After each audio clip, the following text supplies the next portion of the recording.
माल बेचते थे। 2015 में आते आते इन्होंने अपनी डेवलपर कंपनी बना के खुद का माल बेचना शुरू किया, जिसका पहला प्रोजेक्ट ये था जो आपने एंड में देखा। इसका नाम है अवर सिटी। छोटी शुरुआत की 10 बीघे के प्रोजेक्ट से। अच्छा, बीघा में बता दूं, वहाँ बड़ा होता है। 10 बीघा मतलब हो गया यहाँ का 30 बीघा, क्योंकि वहाँ 3000 गज का होता है। तो ये वाला जो पहला हमारा था 2015 में हमने शुरुआत किया था, इसका प्लॉटिंग का पूरा होने का मतलब है जिसमें आपको सीवरेज का, आपको बिजली का, आपको पानी का व्यवस्था, आप आज ही जाके मकान बना सकते हैं। आपको वहाँ पर ही सारी सुविधाएं पहले दिन से मिलेंगी, पूरा गेटेड और पूरी बाउंड्री के साथ। तो ये हमारा पहला प्रोजेक्ट था। जो आपने इसके आगे का वीडियो जो मैंने रोक दिया बेसिकली वो इसका एक्सटेंशन है। एक्सटेंशन में हम लोग विलास लेकर के आ रहे हैं। बेसिकली ये डुप्लेक्सेस हैं।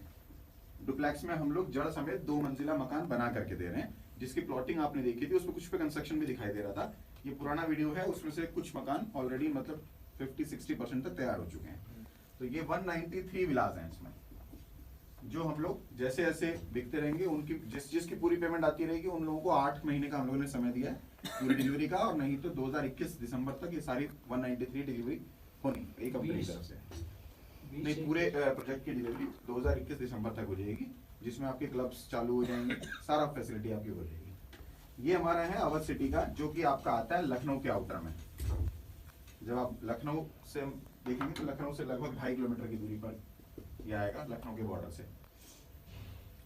और इसके अलावा जो प्रोजेक्ट्स आपने देखे हैं वो 2017 में कंपनी का शुरू हुआ हाईवे काउंटी के नाम से।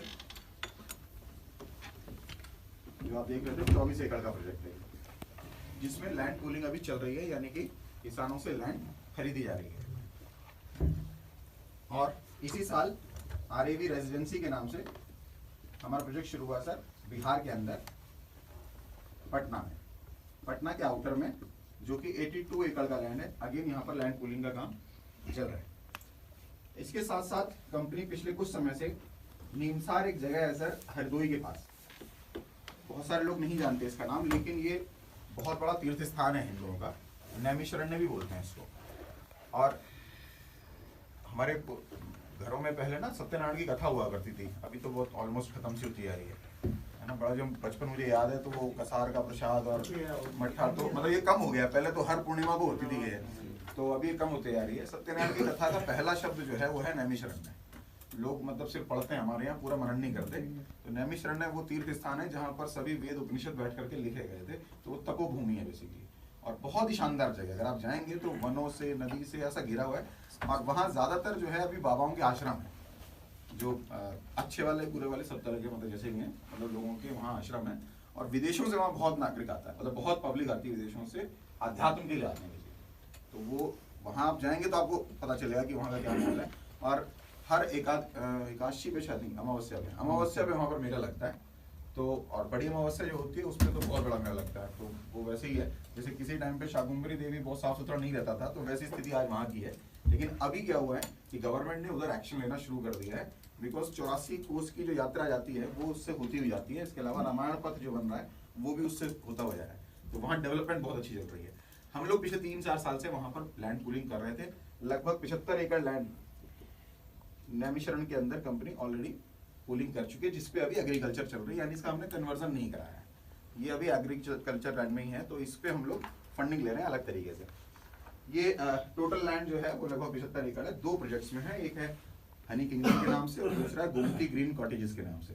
तो गोमती ग्रीन कॉटेज जो है वो डिलीवरी के लिए तैयार हो रहा है, जो कि इस साल के एंड तक आपका हो जाएगा, सॉरी नेक्स्ट ईयर 2020 के एंड तक हो जाएगा।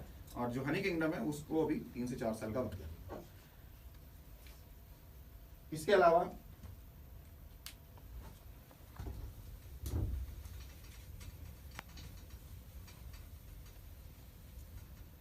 अभी लेटेस्ट में कंपनी ने शुरुआत किया है सर गोरखपुर के अंदर। गोरखपुर में 12.5 एकड़ लैंड का, और अगेन पटना के अंदर एक नए प्रोजेक्ट का लगभग 3 एकड़ लैंड का कंपनी ने शुरुआत किया है आरएवी सौंदर्यम के नाम से। ये नया प्रोजेक्ट है। ये 2 प्रोजेक्ट जो हैं ये पहले दिन से आपको पोजीशन के लिए तैयार स्थिति में दिए जाएंगे। मतलब इसका साथ कंपनी पूरा, एक्चुअली होता क्या है, प्रॉपर्टी से कुछ लोग वाकिफ भी होंगे किस तरह से लैंड पूलिंग वगैरह होती है। छोटा लैंड जो है वो लेना आसान होता है, किसी किसान से आप ले लेंगे तो उसका कन्वर्जन कराना आसान होता है, उसका रेरा नंबर लेना आसान होता है, तो ये चीज़ें आसान हो जाती हैं। लेकिन जब आप एक बड़ा सिटी के हिसाब से प्रोजेक्ट में जाएंगे तो एक किसान की नहीं होती है, वो 70-80 एकड़ लैंड है, तो उसमें लैंड पूलिंग में समय लग जाता है, तो सारे अप्रूवल्स में थोड़ा समय लगता है, तो उनकी डिलीवरी में समय होता है। जो आप छोटे प्रोजेक्ट्स हैं उनको आप आसानी से कर सकते हैं। तो ये हमारे वो प्रोजेक्ट हैं जो पहले दिन से आप जाइए और अपना रजिस्ट्री पोजीशन लेकर के आप अपना रहने की शुरुआत कर सकते हैं, मतलब कंप्लीटली अप्रूव्ड के साथ। अच्छा, अभी यहाँ पर जो बैठे हुए लोग सारे हैं दिल्ली एनसीआर की, और बातें हो रही हैं उस एरिया की, पूर्वांचल की, जिससे लोग ज्यादातर वाकिफ नहीं है। अच्छा, एक चीज और बता दूं सर, आरएवी की जो सीएमडी है वो भी यहीं गई है, लेकिन शुरुआत वहां करने का कारण क्या था कि जिस समय इन्होंने इसकी प्रॉपर्टी के बिजनेस में आने की शुरुआत की थी वो समय दिल्ली एनसीआर में डाउनफॉल का चल रहा था, इन लोग प्रॉपर्टी से बाहर की तरफ निकल रहे थे। जो पहले उन्होंने मजा लिया था 10 साल का, वो अब आना बंद हो गया था। अभी जो रातों रात ग्रोथ चल रही थी वो खत्म होती आ रही थी, तो आपको वो एरियाज चुनने पड़ेंगे जहां पर अभी बचपन की अवस्था है। और पूर्वांचल जो एरिया है वो अभी समझ लीजिए कि बहुत पीछे है इन इलाकों से, वहां वो स्थिति आज है जो 20 साल पहले इस एरिया के अंदर हुआ करती थी। तो वो वहां पर आपके लिए एज एन इन्वेस्टर आपके पास मौके ज्यादा देगा, क्योंकि हम यहाँ से बिलोंग कर रहे हैं। और अगर मैं रियल एस्टेट की बात करता हूँ, रियल एस्टेट में बायर जो होता है वो दो मेंटेलिटी का होता है, एक जिसको रहना है और दूसरा जो निवेश के लिए आया है। अगर मैं बात ही कर रहा हूं लखनऊ, पटना, गोरखपुर की, तो एक चीज तो क्लियर है सर, मैं इसकी तो बात ही नहीं कर रहा यहाँ पे। इसकी बात मैं कहाँ करूंगा? लोकल रहना हो। इसकी बात मैं करूंगा सर, परसों मैं पटना में था, मेरी ट्रेनिंग पटना में थी, तो परसों जब मैं बात कर रहा था मैं इसकी कर रहा था, बिकॉज लोकल लेगा। जिस दिन मैं ग्रेटर नोएडा में प्रोजेक्ट लेके आऊंगा मैं आपसे इससे ज्यादा इसकी बातें करूंगा, जिस दिन मैं डासना में लेके आऊंगा, जिस दिन मैं मोदी नगर में लेके आऊंगा, उस दिन मैं इसकी बातें करूंगा। तो यूजर अगर है तो यूजर होता है हमेशा उस जगह का, उसके आसपास का रहने वाला। और अगर मैं यूजर पे भी जाता हूँ तो यूजर की दो मेंटेलिटी होती है, जितना मैं जानता हूँ, मेरा बहुत पुराना एक्सपीरियंस नहीं है। यूजर में एक तो वो यूजर होता है जो कि अपने एरिया को चेंज नहीं कर सकता, लेकिन अपने प्लॉट को बड़ा लेना चाह रहा है, मतलब वो एरिया नहीं बदल सकता। पुश्तें उसकी वहीं से रहती आ रही हैं, उसकी दुकान वहीं पर ही है बगल में।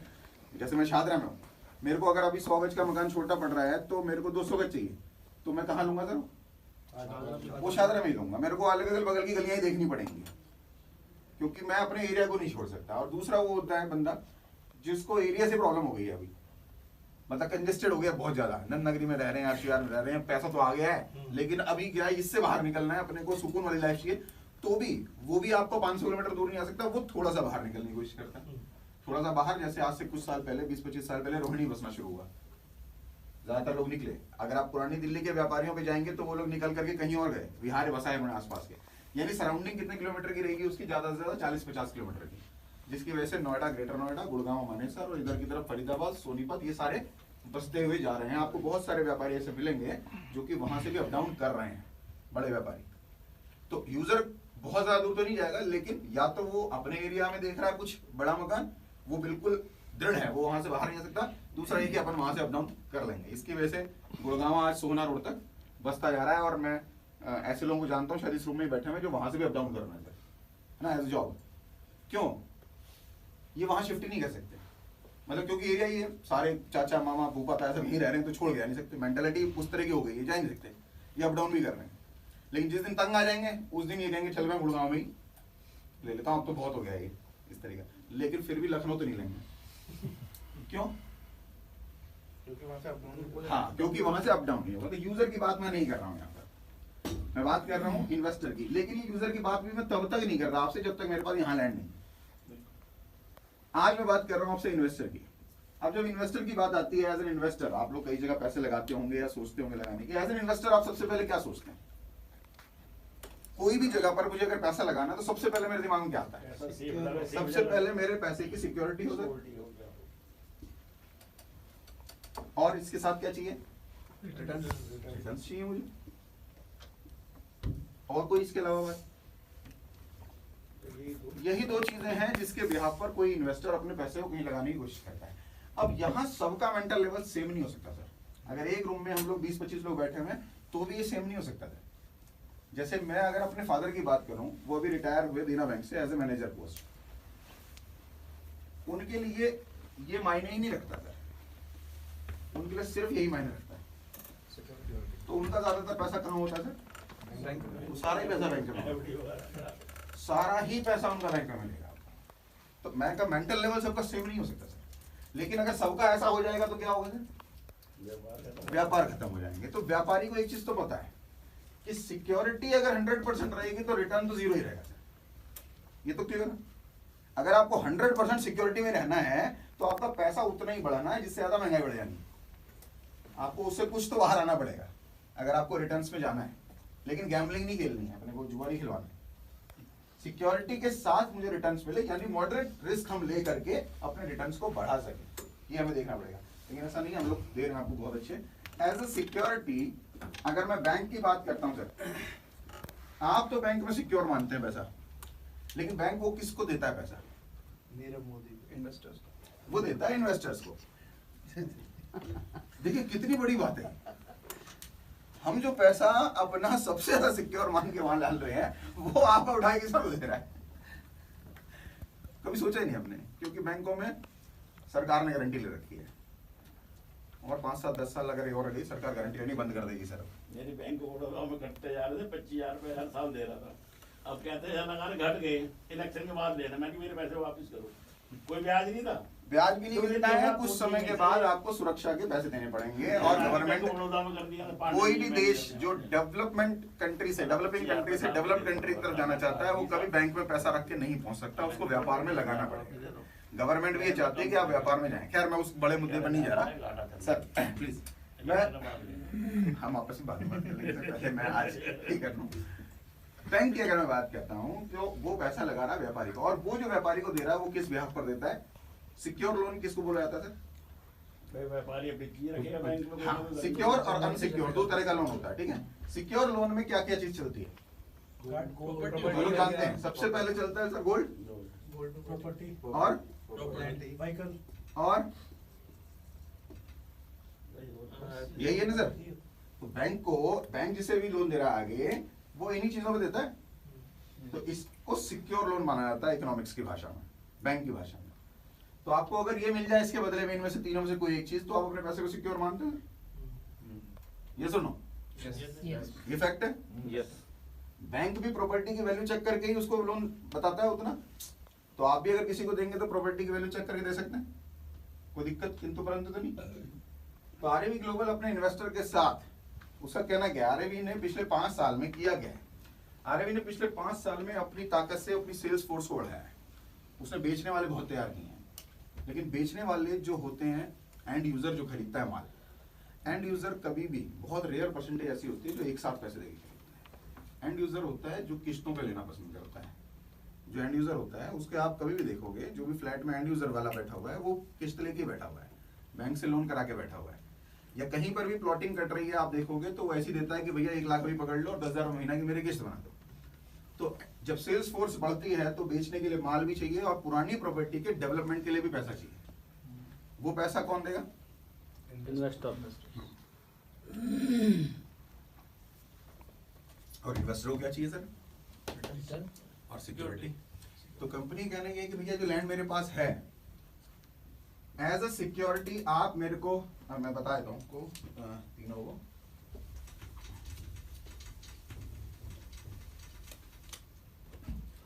हमारे यहाँ 3 बकेट्स हैं सर, 5 लाख से 15 लाख, 15 लाख से 40 लाख और 40 लाख से ऊपर जो लोग निवेश करते हैं। इस बकेट में हर तरह का निवेशक आ जाता है। अगर मैं निवेशक की बात करूं, जो लोग थोड़ा आउटर में जाकर के, किसी ने कोसी में जमीन ले ली, मथुरा में ले ली, वृंदावन में ले ली, छोटी छोटी जमीन डाल दी। कुछ लोग फ्लैट्स में भी जाते हैं, कुछ लोग इससे ऊपर भी निकल जाते हैं, फ्लैट में 3 BHK 4 BHK में, जहां पर पैसा लगाते हैं।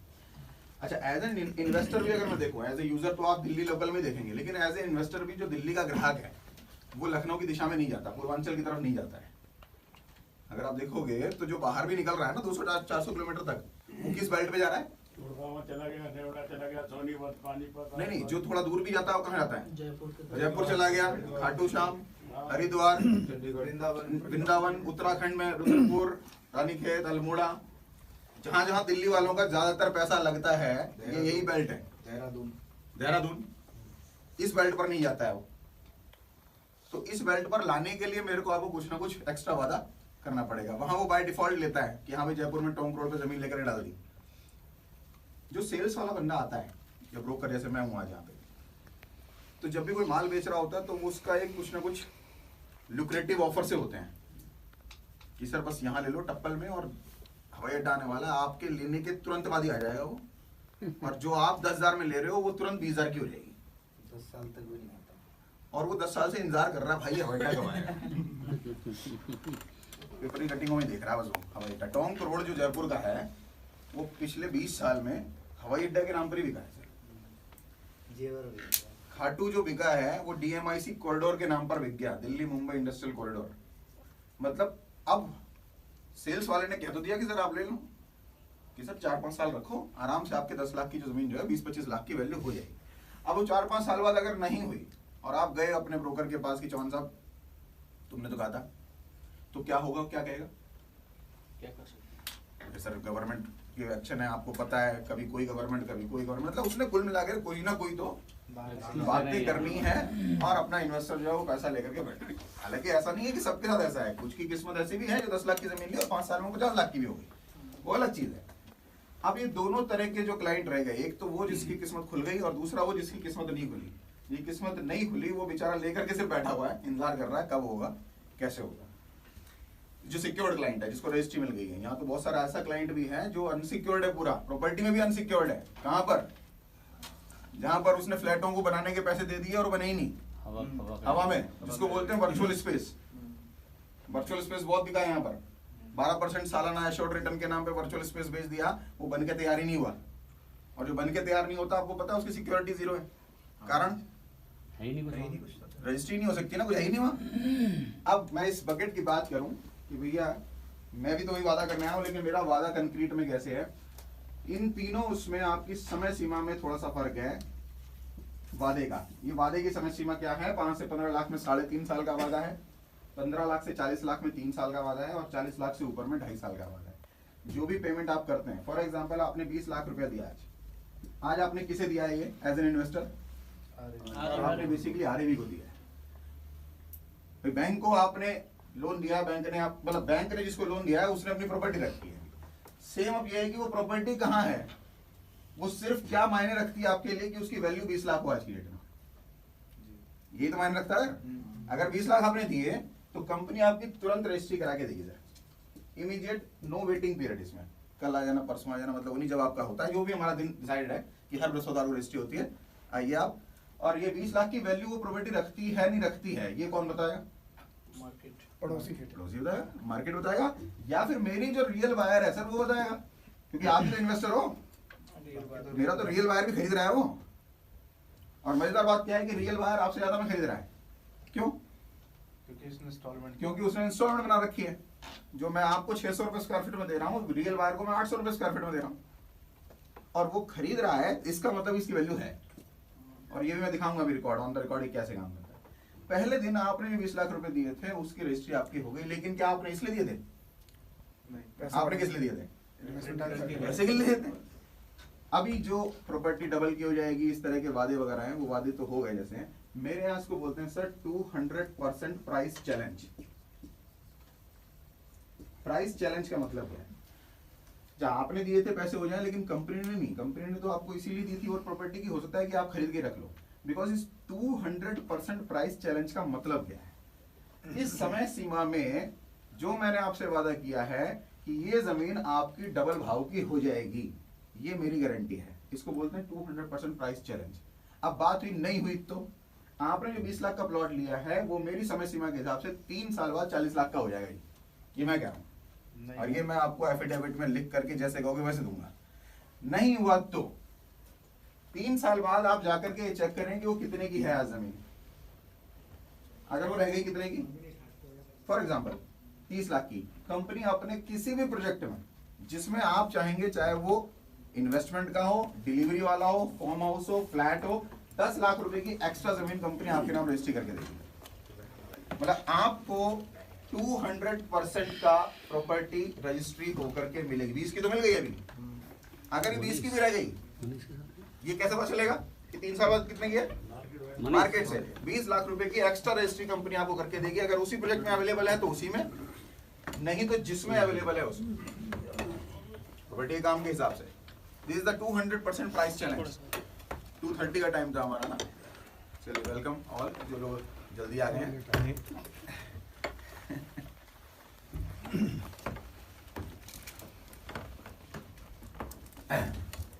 ये क्लियर हुआ सर?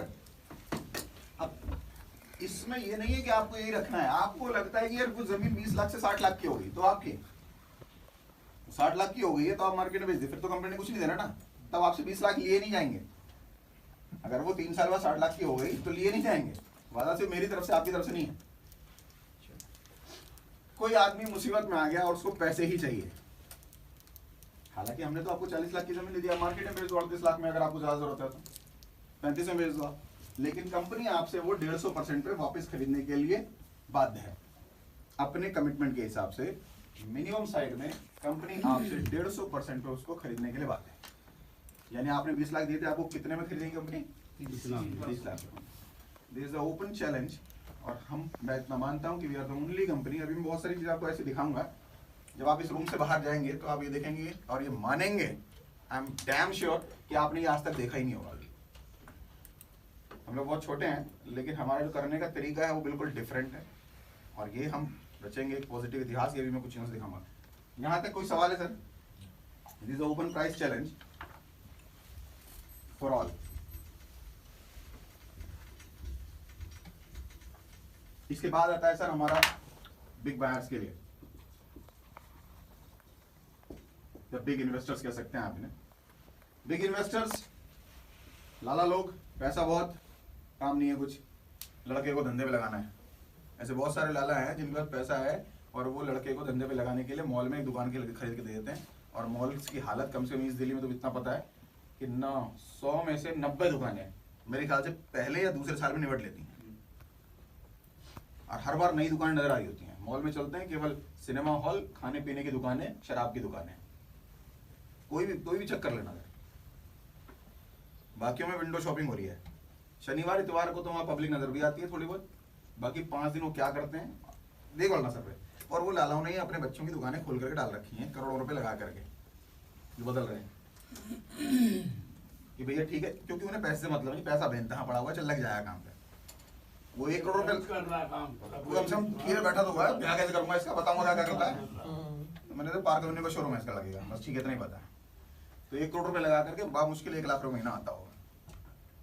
इतने इससे ज्यादा कमाई नहीं होती इन धंधों में कोई भी, क्योंकि अगर आप बिजली का खर्च, उसको तो मेंटेनेंस कॉस्ट इतनी है मॉल की। तो और भी कई दुकान, मैं सिर्फ मॉल्स की बात नहीं कर रहा, आप अपने मोहल्ले की दुकानें देख लेना कि किस लेवल तक जाती हैं, उन की बात कर रहा हूँ। बिग जो इन्वेस्टर्स हैं, वहां हमारा पहली बार हमने शुरू किया जिसको हम बोलते हैं sir project partnership.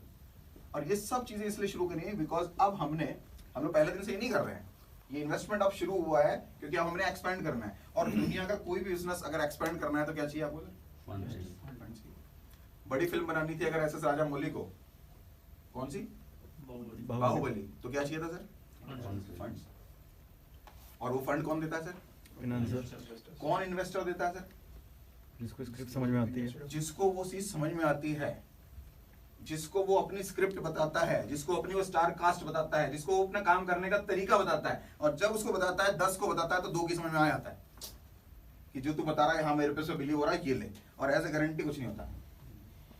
Investor financer जो है, देखिए बिजनेसमैन ये जानता है गारंटी नाम की कोई चीज नहीं होती।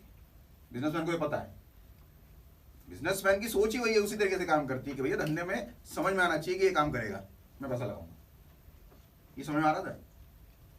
बिग इन्वेस्टर्स को हम कहते हैं भैया छोड़ो बाकी सारी चीजें, आप प्लॉट खरीद के मुझे दे दो, बेचूंगा मैं, वो आप ही के नाम है पूरा का पूरा, रजिस्ट्री किसानों से आप ही के नाम। लेकिन जहां मैं कहूंगा वहां, क्योंकि मुझे ये पता है कि मैं कहां बेच सकता हूं। आप एक हो, बहुत से मेरे को ऐसे मिले, अरे यार मेरी यहां पर एक प्रॉपर्टी पड़ी हुई है ग्रेटर नोएडा में, फ्लैट मेरे हैं 400, वो बिक नहीं रही, मेरे से वो बिकवा दो। कि भाई साहब आपसे नहीं बिक रहे, तुम मेरे से कैसे बिक जाएंगे? तुम इतनी बड़ी सेल्स फोर्स एडवर्टाइजमेंट फलाना ढिमकाना करके बैठे हुए हो, तो मेरे से कैसे बिक जाएंगे? वो वाला नहीं चाहिए मुझे कि मेरी प्रॉपर्टी यहाँ पड़ी हुई है, हर्ष विहार में गाली दे लो। आपकी जो पड़ी हुई वो नहीं चाहिए मुझे, मैं आपको बताऊंगा मैं कहाँ बेचने के काबिल हूँ, और एज ए गारंटी आपका पैसा आप ही के पास है, आप ही की जेब में, जैसे यहाँ पड़ा हुआ है वहाँ पड़ा हुआ है, लेकिन उसकी सेल्स की गारंटी मैं ले रहा हूँ, और जिसके ऊपर मैं आपको प्रॉफिट पार्टनरशिप शेयर कर रहा हूँ। तो you will be the partner of the company in certain project, एक सिंगल प्रोजेक्ट के अंदर। बट इसके लिए हम डिटेल्स में तब बात करेंगे जब कोई इसके लिए मुझे बोलेगा, बिकॉज इसका मिनिमम इन्वेस्टमेंट 1 करोड़ रुपए से शुरू होता है। तो जो लोग इस बड़े बिजनेस के लिए करेंगे उनसे हम लोग बाद में बात करेंगे। तो अभी तो हम बात कर रहे हैं नॉर्मल कस्टमर की। एक चीज मैं और बता दूं सर, यदि कोई क्वेश्चन पूछ रहे हैं लेकिन फिर भी बता देता हूँ, दुनिया में कोई भी कंपनी अगर 100% इन्वेस्टर्स पे चल रही है तो वो कभी भी लंबा नहीं चल सकती। हाँ, उसके एक्चुअल बायर अगर नहीं है, 100% इन्वेस्टमेंट का मतलब हो गया जैसे सहारा जैसे प्लेटफॉर्म, यानी 100 के 100 लोग जो पैसा दे रहे हैं वो वापस क्या ले रहे हैं, पैसा ही ले रहे हैं, वो उसका प्रोडक्ट नहीं ले रहे, क्योंकि प्रोडक्ट लेते तो उस प्रोडक्ट में वो कमाता। Are you getting my point? चीज समझ में आ रही है? क्योंकि अगर ये नहीं समझ में आया तो फिर आप आगे बढ़ने में बड़े मुश्किल होगी, क्योंकि क्या होगा, बाहर जाके आपके कंपैरिजन शुरू हो जाएंगे। कंपैरिजन उनसे शुरू हो जाएंगे जिनकी कोई औकात नहीं, क्योंकि वो इस तरह कर ही नहीं रहे। जैसे कई बार ऐसा होता है प्रेजेंटेशन में, अरे यार ये तो वैसे भी आया था पल्स वाला, अरे भैया समझ तो लो पूरा, इसीलिए मुझे बताना पड़ता है। 100 के 100 लोग अगर पैसा दे करके पैसा ही लेने के लिए आ गए हैं तो दुनिया में कोई भी ऑर्गेनाइजेशन काम नहीं कर सकता, इवन बैंक्स। अगर आज भी बैंक से सारे लोग पैसा मांगने वापस चला जाए जिनका जमा है, तो बैंक एक दिन में खत्म हो जाएगा। लेकिन मेरे यहाँ लिखित संविधान है कि ये जो इन्वेस्टमेंट का पोर्टफोलियो है, पूरे बजट में से, पूरे कंपनी के सिस्टम में से मैक्सिमम साइड में 20% होगा सर। 80% हमेशा मेरे पास रियल बायर होगा, जिससे मैं कमा करके इन अपने शेयर होल्डर्स को ये शेयर करूंगा। मैक्सिमम साइड में 20% होगा सर। और अभी तक ये बकेट 7% है केवल कंपनी में। अगर कंपनी में 100 करोड़ का फंड है तो 7 करोड़ ही ऐसा फंड है जो वापसी वाला है। बाकी 93 करोड़ जो है वो कंपनी का रियल बायर का पैसा है, जिससे मेरा कोई वादा नहीं है, यानी मैंने उससे पैसा कमा लिया, जिसको मैंने प्रॉपर्टी बेच के उससे पैसा कमा लिया, उससे मेरा वादा क्या है, चीज देनी है उसे बना करके। जो बायर है उससे मेरा वादा ये है, जो मेरा कानून मेरे को डंडा करके बैठा हुआ है कि तुम्हें इसे देना, नहीं तो 18% साल की पेनल्टी लगेगी तुम पे। तो यूजर से मेरा वादा वाला है और इन्वेस्टर से वादा ये वाला है। और मजेदार चीज क्या है, this is the only company जिसने एक फैसिलिटी दी है जिसको हम बोलते हैं सर स्विचिंग। हम ये जो 7% है अभी इन्वेस्टर, या जो 20% हो सकता है भविष्य में मैक्सिमम साइड पे, हम इसको भी यूजर बनाने की ताकत रखते हैं। इसको भी हम यूजर बनाने की ताकत रखते हैं सर। कैसे? आज आप इन्वेस्टर क्यों हो हमारे वी में, यूजर क्यों नहीं हो? क्योंकि प्रॉपर्टी दूर है। क्योंकि प्रॉपर्टी दूर है। और आने वाले समय में जब एक्सपेंशन होगा, भाई साहब मोदी नगर रहते हैं और मोदी नगर में मेरी बातचीत चल रही है अभी 10 बीघा लैंड के लिए, 15 बीघा लैंड के लिए, वो मैं ले आता हूँ। अब इनके लगे में 15 लाख रुपए मेरे लखनऊ वाले प्लॉट में, ये इसलिए रखने बैठे हैं कि मैं तो 30 लाख की प्रॉपर्टी लूंगा या तो 3 साल बाद, या फिर मैं अपने 22.5 लाख रुपए लेके बाहर आ जाऊंगा। समझना सर, अगर ये समझ गया तो काम होगा, नहीं तो कुछ नहीं होगा। अब मेरी इस बीच प्रॉपर्टी आ गई सर मोदी नगर में, अब 3 साल बाद इनको मैंने इनको क्या देना था, प्रॉपर्टी। तो मैं वो प्रॉपर्टी दे दूंगा 30 लाख वाली वहां मोदी नगर में, मुझे तो कम की पड़ी होगी ना सर। भाई मैंने तो किसान से ली है, ऑब्वियस सी बात है, मुझे तो कम की पड़ी होगी और मेरा डिस्ट्रीब्यूशन भी बच गया होगा, मार्केटिंग का खर्चा बच गया होगा, मेरे लिए तो मेरा इन्वेस्टर ही बाहर हो गया। तो ये जो बना है अब तक, ये मैं थोड़ा सा आपको दिखा भी देता हूँ, ये हवा में नहीं है चीज है। मैंने आपसे एक वादा किया है कि जब आप यहाँ से जाएंगे तो ये महसूस करेंगे कि आज तक आपने ये नहीं देखा होगा। मैं तो वादे को पूरा करके जाऊंगा।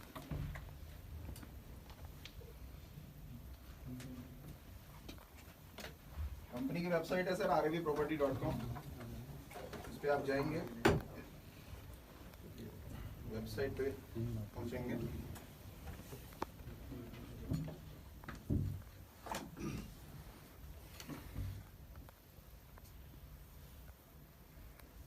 तो यहाँ लॉगिन सेक्शन है एक सर, ये क्लाइंट का लॉगिन है। कोई भी क्लाइंट जो हमसे प्रॉपर्टी खरीदता है, चाहे यूजर है या इन्वेस्टर है, उसको हम एक आईडी और पासवर्ड इशू करते हैं। वो इसलिए ताकि वो कंपनी में अंदर होने वाली एक्टिविटीज की पूरी जानकारी रख सके। इसके अलावा उसके नंबर को कंपनी के ऑफिशियल व्हाट्सएप नंबर से जोड़ा जाता है और उसको आज की डेट की होने वाली एक्टिविटीज, कितना हम कंस्ट्रक्शन कर चुके हैं, कितना हम सड़कें बना चुके हैं, ये पूरी जानकारी आपके व्हाट्सएप नंबर पर दी जाती है। This called transparency. जब आपने वीडियो देखा था शुरुआत में प्रोफाइल वीडियो, तो उसमें एक बात उन्होंने बोली थी बोलते हुए कि व्यापारिक सहयोगों के प्रति पारदर्शिता इस कंपनी की सबसे बड़ी खूबसूरती है। अभी दिखाऊंगा आपको। फॉर एग्जाम्पल ये मेरा खुद का लॉगिन सेक्शन है,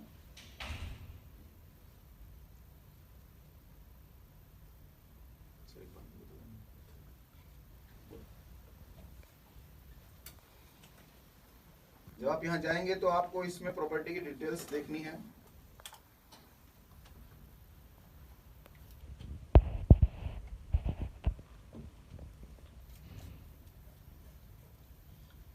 प्रोजेक्ट्स कंपनी के रनिंग में है। अवर सिटी ओल्ड, ये खत्म हो चुकी है प्रॉपर्टी, इसलिए इसका नक्शा नहीं है, क्योंकि ये 10 बीघा लैंड जो मतलब लगभग 7 एकड़ है वो सोल्ड आउट है। और बाकी ये कंपनी के प्रोजेक्ट्स के नक्शे हैं, हमें ब्रोशर्स बांटने की जरूरत नहीं पड़ती, ऑनलाइन सारी चीज़ें हैं, इनको देख सकते हैं आप अपने लंबाई चौड़ाई यहाँ पे भी देखनी है। इसके बाद आता है sir plot availability report. Plot availability report क्या है, किस प्रोजेक्ट में आप देखना चाहते हैं। फॉर एग्जांपल मैंने उठाया पटना बिहार का, इसका नक्शा आ गया, आप इसको एनलार्ज कीजिए, अपना ईस्ट वेस्ट नॉर्थ साउथ जो देखना है वो देखिए, साइज देखिए 800 स्क्वायर फीट से लेकर 10,000 स्क्वायर फीट जो देखना है आप उसे सेलेक्ट करना चाहते हैं। फॉर एग्जांपल आपने 800 स्क्वायर फीट का छोटा प्लॉट देखा और इसकी आप डिटेलिंग देखना चाहते हैं। अभी 800 स्क्वायर फीट के जितने भी प्लॉट हैं उनकी आज की स्थिति आपके सामने आएगी। स्थिति क्या है, ऊपर लिखा हुआ है अवेलेबल, यानी जो खाली है ग्रीन है वो, जिसकी किस्तें चल रही हैं वो लाल है, जिसने पूरी पेमेंट दे दी है वो सोल्ड है, और होल्डिंग होती है, ऑनलाइन होल्डिंग हो जाती है 7 दिन के लिए। 7 दिन में आप इसको बगैर पेमेंट के होल्ड करा सकते हैं। 7 दिन में पेमेंट जमा करा देंगे तो लाल हो जाएगा, नहीं कराएंगे तो वापस पीला हरा हो जाएगा, यानी किसी और ने होल्ड कराना तो करा सकता है। ये पूरी रिपोर्टिंग है, अगर आप इसको चेक करेंगे तो आपको दिखाई देगा कि इसमें कितनी परसेंटेज में आपके लाल है और कितनी परसेंटेज में सफेद है। मतलब इन्वेस्टर और बायर का आपको परसेंटेज समझ में आ जाएगा। 20 तो बहुत हायर साइड में है, ये परसेंटेज दिख रही होगी सर आपको, लगभग गिनती करके देख सकते हैं। और ये तो छोटे वाले हैं। अभी मैं इसमें दूसरे में आता हूँ, किसी दूसरे प्रोजेक्ट में आ जाते हैं। चलो हाईवे काउंटिंग, इसका नक्शा आ जाएगा आप सामने।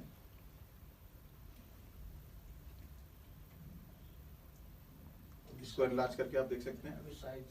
हाँ अभी मैं साइज इसका देख लेता हूँ, कोई सा भी आप उठा करके साइज देख सकते हैं। वैसे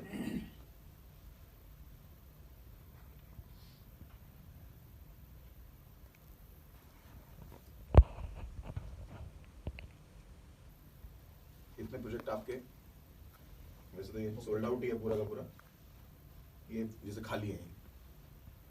अब ये खाली हैं, आप इसको बुक करना चाहते हैं, होल्डिंग होती है पहले, तो ये फैसिलिटी भी आप इस पे जाइए, इसको क्लिक कीजिए, ये फॉर्म खुल गया। इसको मैं नाम लिख के आपका सबमिट करूंगा, ये अभी पीला हो जाएगा। Just like you book a film ticket बगैर पेमेंट के, मेरे पास इन्फॉर्मेशन फोन आ जाएगा कि आपने एक होल्डिंग कराई है तो उनकी पेमेंट जमा करा दीजिए। पेमेंट जमा होगी, आपके घर पे एग्रीमेंट आ जाएगा। आप रजिस्ट्री के लिए बोलना चाहते हैं, आपकी पेमेंट जैसी जमा होगी उसकी रिसिप्ट भी ऑनलाइन आएगी। जो भी आप पेमेंट जमा कराते हैं, एक तो बाय हैंड भी मिलेगी और एक रिसिप्ट ऑनलाइन भी आएगी कि अगर खो गई आपसे कभी रिसिप्ट तो आपको अवेलेबल मिले।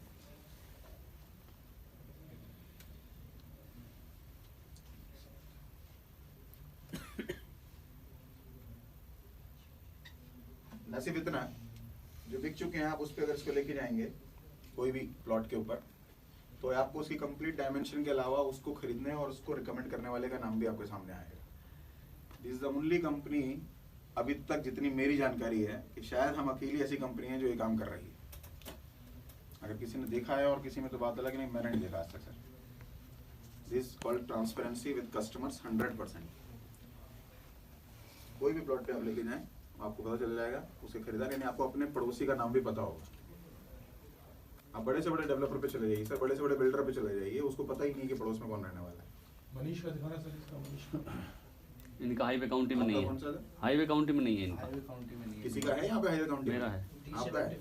कौन सा आपका? D84 D84 आपका D84 है। जी, D84 रेनू आप ही हो ना? जी, मतलब मेरी मिसेज है। देखिए ये ट्रांसपेरेंसी क्या कहती है। अगर यहाँ रेनू की जगह टेनू आया था नाम अभी तो ऑब्वियसली बात है। This is called transparency. Is the only company, और मैं साथ कह सकता हूँ सर कि आपका पैसा आरईवी के साथ 100% सिक्योर्ड है इन टर्म्स ऑफ कंपनी की पॉलिसीज की बात करें, और उसके साथ आपको एक मौका है कि आप इससे अच्छे प्रॉफिट्स जनरेट कर सकते हैं। बहुत अच्छे वाले नहीं सर, वो मेरे को 2% मंथली 3% मंथली नहीं समझ में आता है, क्योंकि वो बिजनेस नहीं होते सर, वो जुआ है, वो प्योर जुआ ही है सर। वो आएगा पता नहीं कब चला जाएगा। लेकिन जो धंधे होते हैं वो 1%, 100%, 0.25% इतने भी होते हैं धंधे। हम उतने भी काम कर रहे हैं। आपको रिटर्न ज्यादा लग रहा है, हमारे लिए रिटर्न कम है, बिकॉज हम लोग 100 लोगों में से 20 को ही पैसा दे रहे हैं, 100 के 100 को नहीं दे रहे हैं। तो अगर मैं आपको पूरे 3 साल में डबल भी कर रहा हूँ तो मेरे लिए वो डबल नहीं जा रहा है, मेरे लिए तो कम ही जा रहा है, क्योंकि मेरे पास 20 ही लोगों को देना है मुझे ये पैसा, 80 लोगों से तो आना है।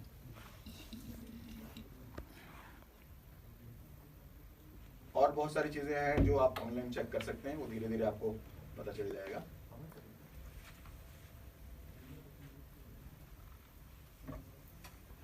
बाकी आरवी का अपना YouTube चैनल भी है, उस पर भी आप जाके वीडियोस वगैरह देख सकते हैं। एज एन इन्वेस्टमेंट मीटिंग मेरी तरफ से आज के लिए यही है। अगर कोई सवाल आप पूछना चाहें तो पूछ सकते हैं सर। उसके बाद हम लोग सारी चाय की